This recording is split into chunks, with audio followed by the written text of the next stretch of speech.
I'm resident of Collinwood, Joel Sains for YouTube. That's my buddy Patrick McCray. That's my buddy Gordon Dymowski. That's my buddy Alan Gallant. We're here to talk Halloween. Claudius episode. Hail who? This episode's a lot of fun. Derek Jacobi in this episode is just hilarious. I love how he's covered in mud and he walks in. John Hurts, Caligula is laughing at him. We get the brothel in this episode, which I mistakenly thought was in the previous episode. I really like brothels everywhere, Jewel. Yeah, yes, I see brothels. Yeah, Jewel, I suspect that you decided to do some extra credit and watch the Malcolm McDowell Caligula movie, which has a lot of sex in it. It does. There's a Malcolm McDowell Caligula movie? There is. Yes, there is. Oh, yeah. No, I didn't know that. Yeah, there's several. It's interesting. You'll find it interesting. Several of the actors that were in it didn't realize what the final product was going to be, including Malcolm McDowell. It was produced by the publisher of Penthouse. Yeah, Bob Guccione. Yeah, Guccione. Yes. And so you can well imagine what some of the ancillary scenes look like. It's got Peter O'Toole.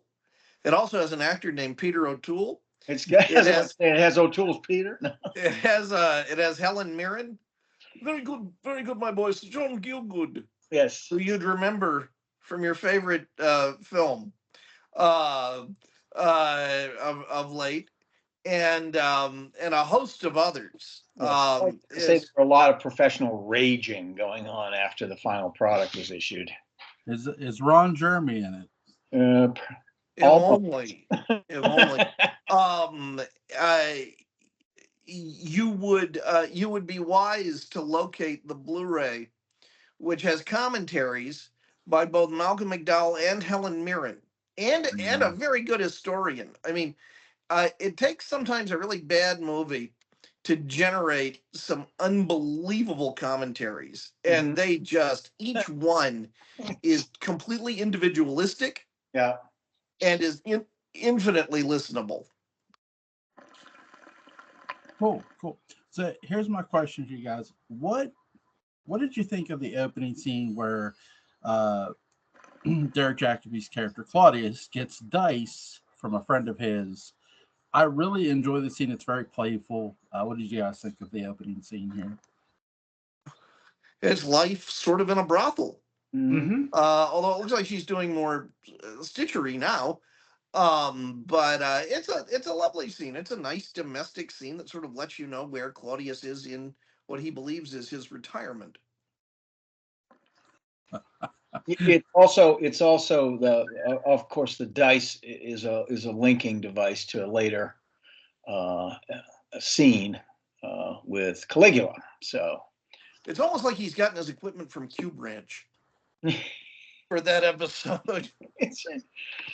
Interestingly enough, all of it is like contributing to his survival in one way or another. Yet again, he's got all these things going on. Gordon, what did you think? I thought it was a good intro scene. Knowing that he's going into, he's kind of in a weird way enjoying his retirement, not knowing what's going to happen at the end of the episode, which is always good. What did you guys think of the brothel scene? It was tamer than I thought it would be. Yeah, it's tamer than I remembered it being. I think the first time I saw it many years ago. It's been a while since I've seen this. So they're saving things up for a much they better are. It sort of builds up momentum as we go along now. As we have what? Two left. Yeah, 2 episodes left, I guess. Yeah, I saw wider things at last night's Rock's Geek Show. So yeah. I thought it was a great scene for Claudius's character. I thought it was, his literal moral, ethical character. Yeah, he shows a lot of gumption. He's just had it. Yeah. I really love how John Hurt's Caligula is just fully psychotic in this episode. He's gone. You could tell this is the end. You can really tell this is the last episode for his character. I mean, the writing is on the wall. Where would you go to from there? Yeah, seriously. But the thing is how he manages to hold it within himself that it all makes sense to him. It all makes sense to him. It never becomes a sort of a parody of that kind of insanity. It's just there. It just flows out of him like normal conversation. And I think the introduction of his actual wife is a wonderfully humanizing scene. You know, he's more scared than anybody. Yeah, she really is. And the two gentlemen too, who he almost executes, but Claudius saves by appearing in front of him with mud and makes these quotes to him.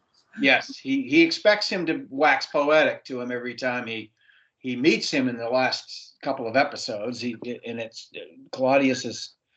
You can tell that his inner monologue with himself is, oh shit, this is like, okay, we're joking around, but this is high stakes stuff. Every time it gets higher and higher stakes until. Yeah, and it's actually kind of cool that what he has to remember this time is Homer, because the Iliad and the Odyssey, but at this point were really more oral than written, so you could easily get away with. I don't know if they had anything written down at that point, so they could have he could easily made stuff up. Yeah, if you just knew the general story or whatever, from the telling of it, and then sort of, okay, now I have to make this into not only blank verse, but actual rhyming sort of thing going on here, and it's like you can see the wheels turning when he's doing that. Yeah, like assuming that the next line involves a man from Nantucket. Yeah. I think that would have given Caligula too many ideas, unfortunately. He got enough ideas as it was from the circumstances around him as he marries off Caligula on a whim as a joke. And boy. And the joke will again be on Claudius. Yes. Poor guy. And the Roman army, we need a new emperor. We need a new emperor. You're Claudius. No, actually, that was the Praetorian Guard. Yeah. Praetorian Guard, sorry. We need a new emperor. We need a new emperor. Oh my God. Or we don't want to go back. It's like really. Well, they knew the Germans were going to go nuts. Right. But they admired an authority figure. So how much? Nothing's changed. No, it has not. It's obviously and for the Praetorian Guard, they were specifically to protect and escort the emperor from place to place and make sure that their relative safety until they decided to rebel against him and cut his throat or whatever. But under normal circumstances, that was their whole reason for being, which is why we need another emperor quick before we lose our jobs and get thrown out into the street.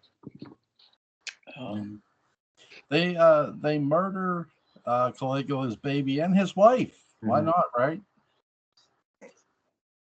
And then there again is this sort of moral consideration of Claudius when he finally comes to power. The two side men that were going along with this got basically let go. They were like, it's over. This investigation is over.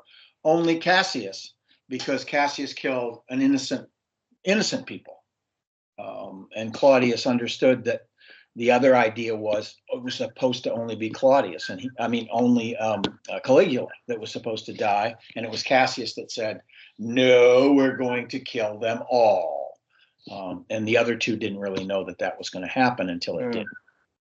So he had there's a fine development of politics, social politics. And as he says to the Senate, I've been in this family my entire life. You guys gave it over to us, so we took it. And basically, he reveals himself not to be the half-wit that they all think he is in that argument. So he comes on very strong at the beginning of the next episode. Yeah. it's a really good preamble to that. So, when filming the scene where Caligula asks Claudius if he's mad, neither Derek Jacobi or John Hurt could keep straight faces. Hurt later admitted that the two of them only managed one take where they didn't both burst out laughing. And this is the take that ended up in the episode. Even then, when the camera focused on Jacobi, his eyes are crinkled, what if trying not to giggle. So that's a little trivia for the episode. Well, I love the ending of this episode because it ends like a 70s sitcom. Mhm. It ends on a freeze frame, Yeah. and I expect to see the credits just kind of roll up real fast in front of them to hear that I, Claudius, is filmed before a live studio audience. Benny Hill theme or something going on. Do do do do do do do do do do do do do do do do. Yakety Sax, named that piece of music by the great Boots Randolph. There you go. There you go. And did you notice Boots Randolph in the episode, Joel? Nope. It was Little Boots Randolph. That's right. Caligula Randolph, Right. which is the name of my chiropractor. What I did notice, what I always notice in these Caligula Randolph was the name of my first wife. Watch The Ring, pal. Yeah, really.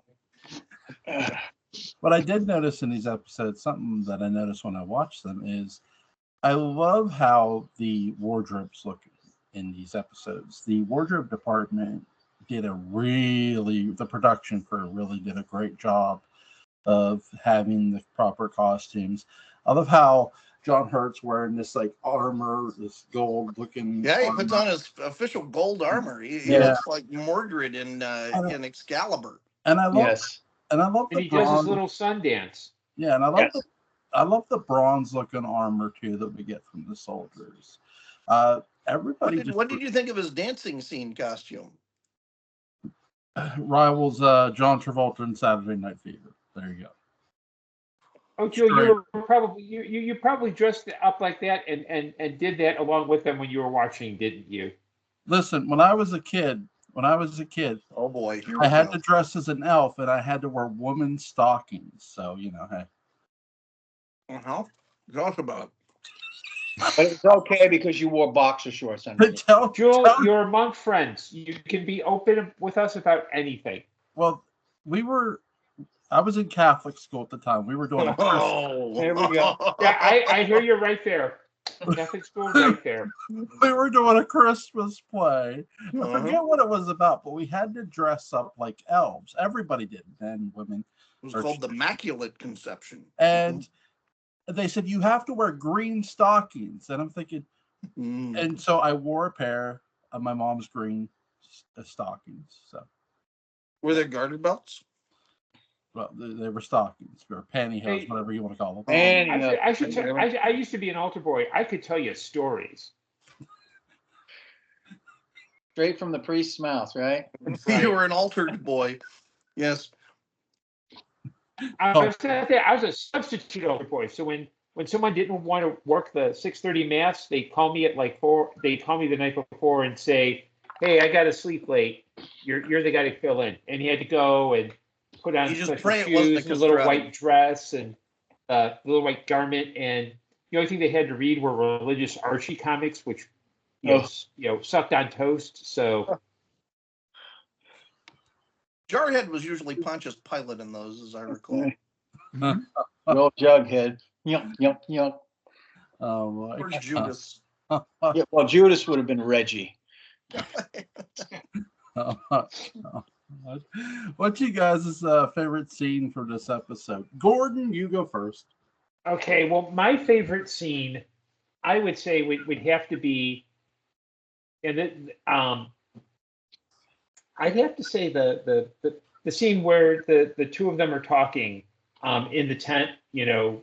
Claudius is coming in with the mud, and then later where Caligula is complaining about not sleeping, because it's this great interplay about how Claudius is trying to play a fine line just to stay alive, and so he can't give in too much to Caligula, but he also has to make sure that like other people don't suffer because of it. So those are my two favorite scenes, Joel.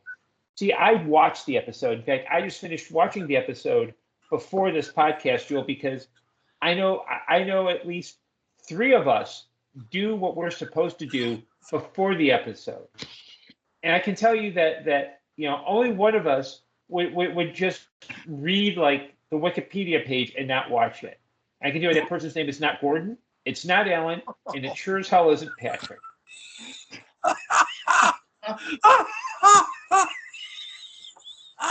Come out of the closet, Jewel. Oh shit. Yeah. Watch the episode. Watch the episode. Don't have sex with your wife. Anyway. What? No. I'm kidding. Anyway. Both at the same time. Don't you know that? Well, here's what I'll say. Yes, I did watch the episode. I will say that Derek Jacobi, even though he's the star of this series, and later on, he steals a lot of the episodes he's in from everybody the hell else. And I don't think it's just because of the character he's playing. He is so on. It reminds me, in a weird way, he reminds me of Alice Cooper, where Alice Cooper is always on stage. Derek Jacobi is just always fucking on, and he nails his character every fucking time, and it's criminal. I really you expect Jacobi to break out into a rendition of "Under My Wheels," you know? Telephone is ringing. You've got me on the run. The Dark Shadows movie would have been better if it had been Derek Jacobi doing spoken word pieces at the big ball instead of Alice Cooper. Imagine that. It would have been interesting if Alice Cooper would have got to play a character instead of himself. Downstairs and watch the Jacobi woman. I'll say that. But because I do think he has some talent in acting. Joel, did you ever see the movie Rhodey?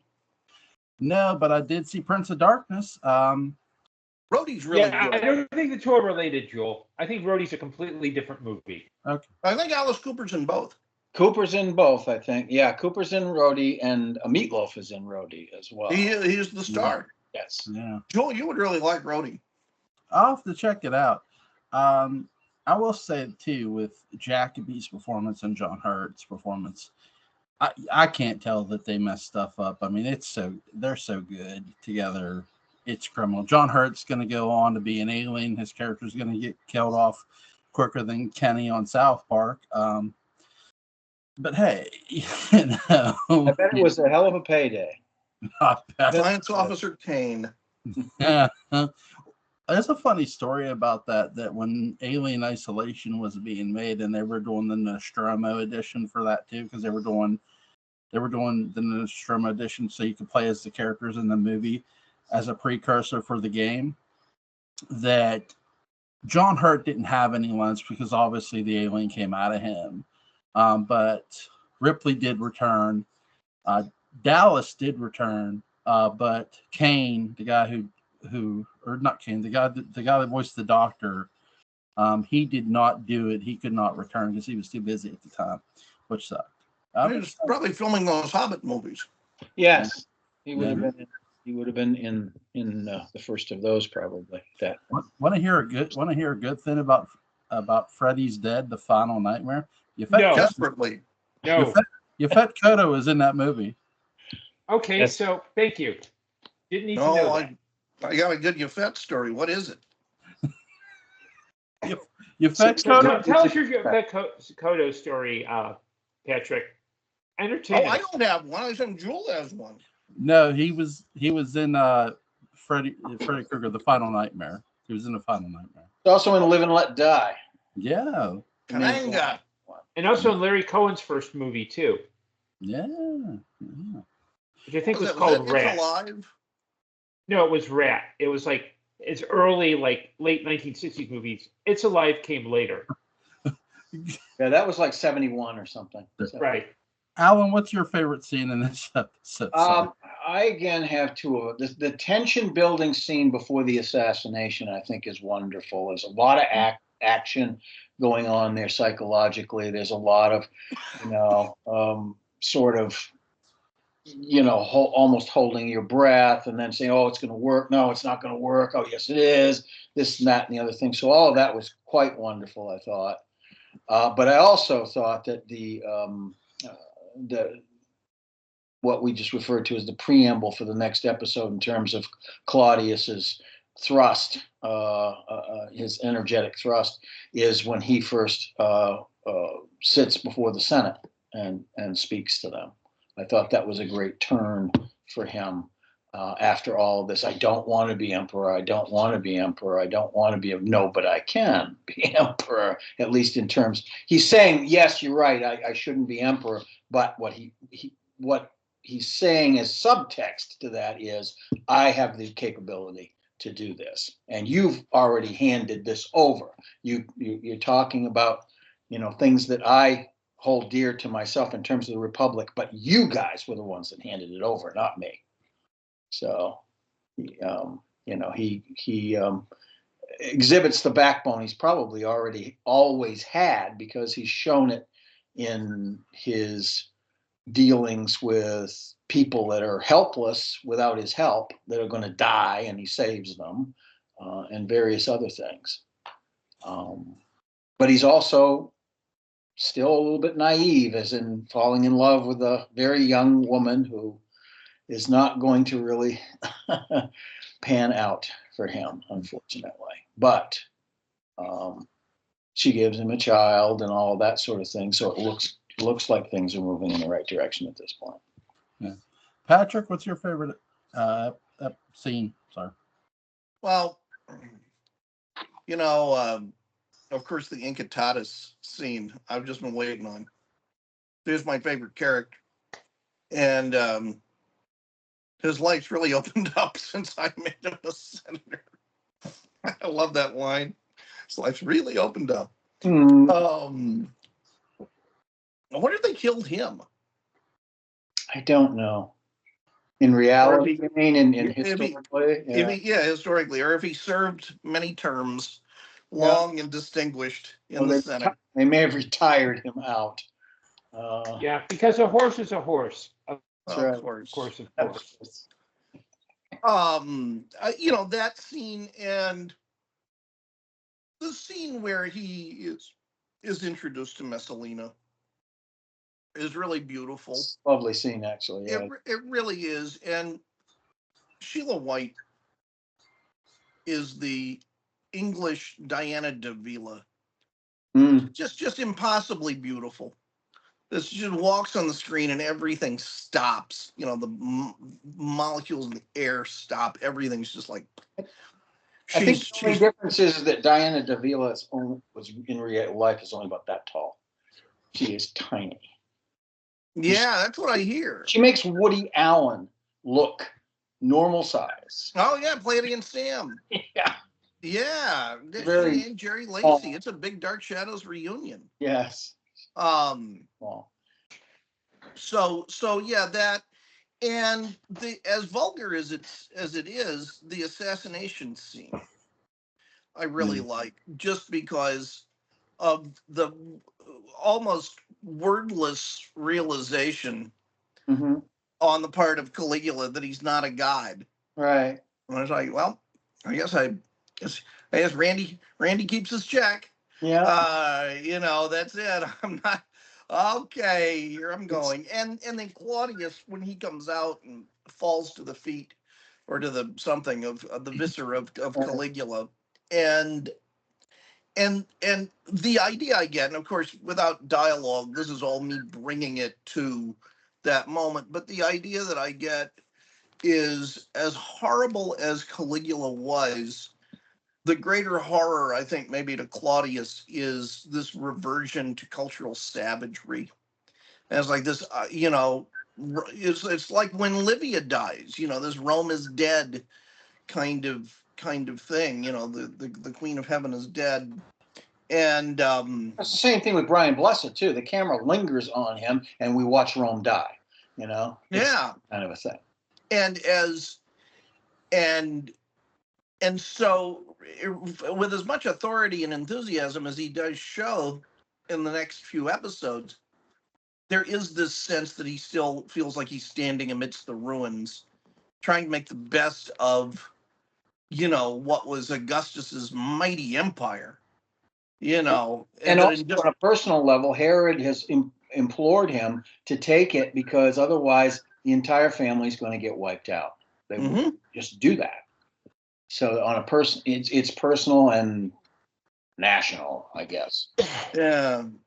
So all of those things I think are really weighing heavily in this. Now, Jewel, I don't know if you've gone back and looked. No reason you should, but both of the day books are full of I Claudius references. There are a lot of I Claudius references in the books, or at least some. And Barnabas is the character I connect him with the most. Cool. Because I think so often Barnabas has to kind of bend like a reed in the wind to just get through the day. And, Barnabas, even though he's very fastidious, is something of a bumbler. I also compare him to Clouseau. But he's also got that same, it's that same thing that propels him, which is survival. And that from even after he's no longer a vampire and he doesn't have to skulk around at night anymore, he still does, because it's still about survival because other people are doing that now. That's right. So. The best part about any character isn't just all the cool stuff you can pull up. It's the flaws. Because that's what makes the character relatable to you. You want, whether they're a vampire, werewolf, serial killer, regular person, the flaws are what make them relatable to you as a person, because they makes it feel more real. We can identify with that a lot of times. I mean, even talking about Greek tragedy and the tragic flaw, but also all the way on up to kitchen drama in the last half century, 3/4 century, where the flaws can be of tragic size or they can be smaller. There can be dings and cuts and so on that conflict a character and make them real. One of the great Roman deaths was the death of 1,000 cuts, which exists as such a metaphor still to this day. It does. Absolutely. Yeah. What are you guys doing tomorrow?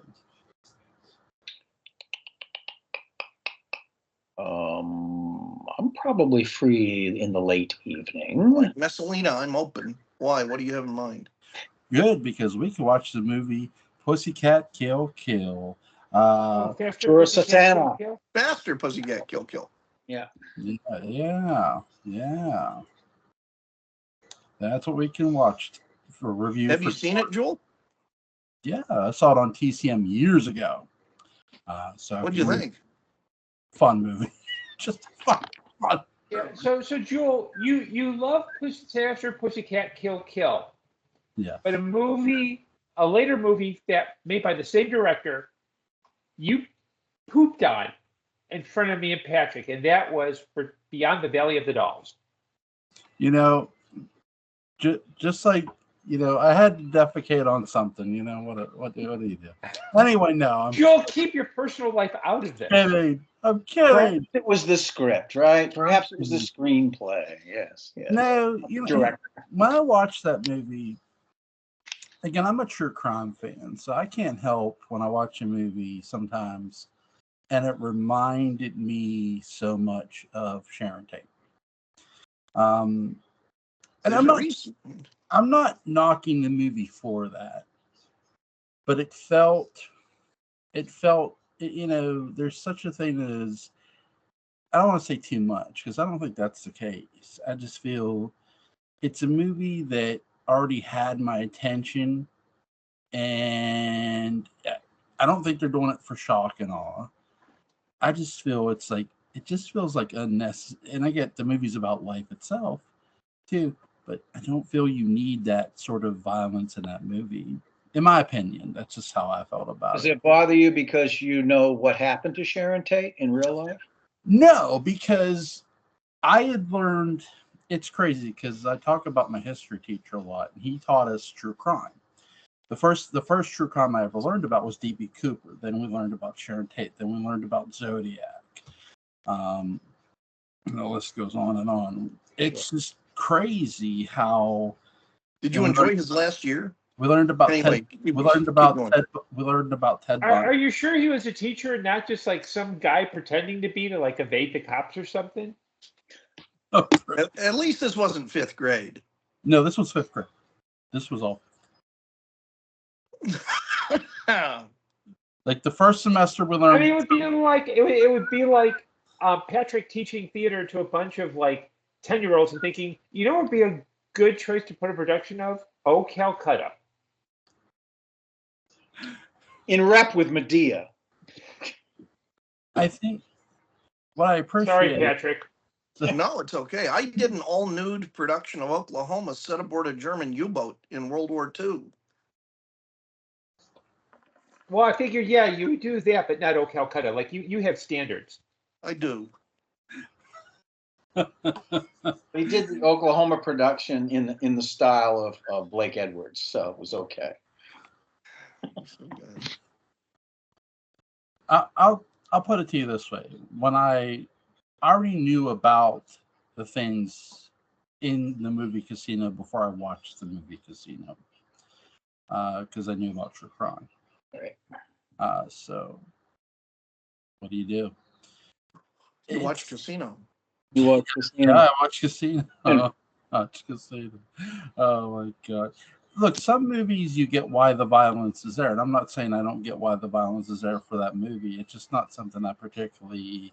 I don't mind violence in films, just for some reason that I didn't really care for that in that particular movie. Well, I mean, the thing is, the '60s they made this movie that's this seemingly this alter to the late '60s, and then they had to do what real life did, and that is bring in the wake up call. Mm-hmm. And this is the wake up call. Well, I don't necessarily disagree with that because a movie that really woke me up for a wake up call was a movie called Jacob's Ladder. Because I saw that before I saw The Exorcist, and I always thought that movie was a lot better than The Exorcist, in my view.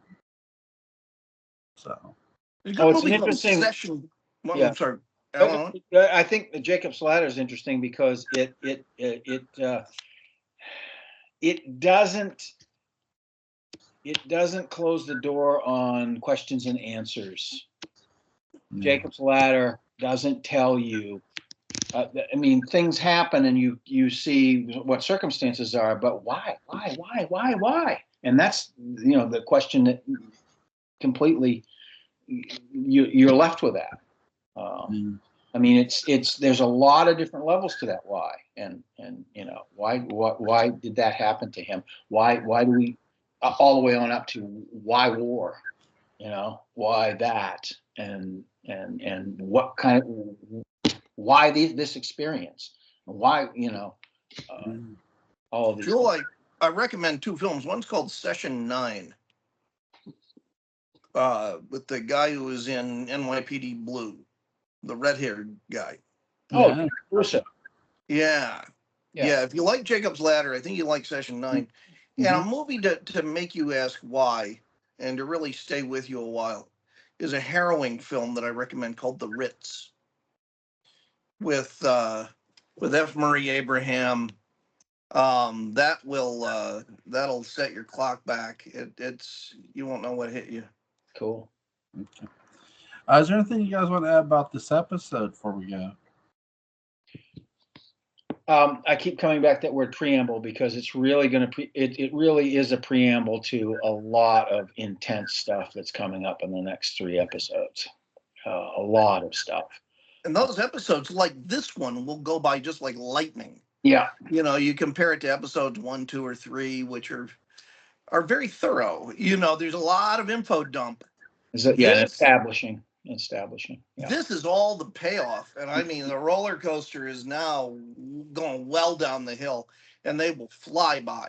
Yeah. This is the point at which, and it started, I guess, an episode or so ago, where the BBC actually issued warnings before the episodes. They started talking about, bloodletting, and this is graphic, and this and that and the other thing, and they laid it out for their audience. So yeah, it's kind of a clue. Yeah. Links to Alan Gallant's YouTube channel, Calling Sport After Dark, is going to be in the description box. Link to Patrick McCray's Dark Shadows Dead Book and Bound is going to be in the description box. Go pick it up off Amazon. And link to Gordon Dymowski's Amazon page is going to be in the description box. Gentlemen, you have a great night. Good night.